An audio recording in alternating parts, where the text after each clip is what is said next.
दुखद बात यह है कि पश्चिम बंगाल में ही ऐसा क्यों हो रहा है। यह अपने आप में एक सवाल उत्पन्न करता है कि ये ममता बनर्जी जी की जो राजनीति है, ऐसा प्रतीत होता है कि ये पूरे भारत के लिए एक भविष्य में चुनौती बनने की तरफ आगे बढ़ रही है।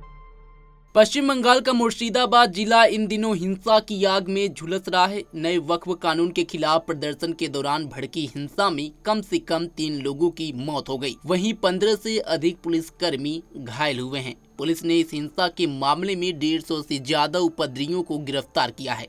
इस हिंसा के बाद इलाके में दशहत का माहौल है। वहीं सत्ताधारी तृणमूल कांग्रेस और विपक्षी भारतीय जनता पार्टी के बीच अब आरोप प्रत्यारोप का दौर भी चरम पर है। टीएमसी विधायकों के बयान, मुख्यमंत्री ममता बनर्जी की मुस्लिम नेताओं के साथ बैठक और बीजेपी नेताओं के सोशल मीडिया पर तीखे हमले इस सवाल को जन्म दे रहे हैं कि क्या पश्चिम बंगाल को अस्थिर करने की कोई साजिश रची जा रही है।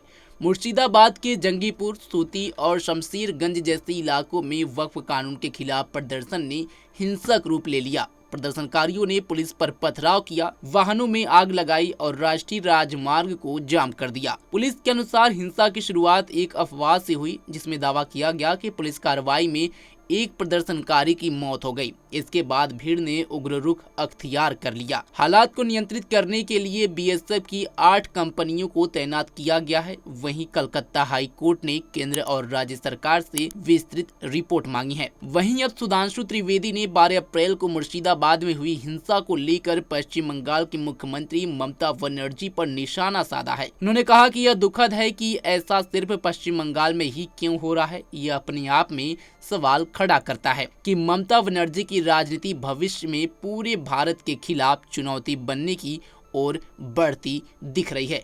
सुनिए कि किस तरह मुर्शिदाबाद में हुए हिंसक झड़प के बाद से बीजेपी नेता ने ममता सरकार पर किस तरह से हमला किया। देखिए, वक्फ बिल समस्त संवैधानिक प्रक्रियाओं को व्यवस्थित रूप से पूरा करने के बाद, यानी पहले वो बिल संसद में आया, फिर संयुक्त संसदीय समिति के पास गया। संयुक्त संसदीय समिति ने बहुत व्यापक उसके ऊपर विचार विमर्श किया और फीडबैक लिए, फिर दोनों सदनों में पास होकर राष्ट्रपति महोदया के साइन के द्वारा कानून बना है। परंतु अभी भी कुछ लोग इसमें जो राजनीति करने का प्रयास कर रहे हैं, दुखद बात यह है कि पश्चिम बंगाल में ही ऐसा क्यों हो रहा है। यह अपने आप में एक सवाल उत्पन्न करता है कि ये ममता बनर्जी जी की जो राजनीति है, ऐसा प्रतीत होता है कि ये पूरे भारत के लिए एक भविष्य में चुनौती बनने की तरफ आगे बढ़ रही है। जिस प्रकार की उग्रता, आक्रामकता, भारत की व्यवस्था के प्रति अवमानना इसमें दिखाई पड़ती है, तो चूंकि एनडीए गठबंधन के पार्टी हैं, तो मैं राहुल गांधी से भी पूछना चाहता हूं, आपने कहा था आपकी लड़ाई इंडियन स्टेट से भी है, तो क्या ये इंडियन स्टेट से लड़ने का एक तरीका है।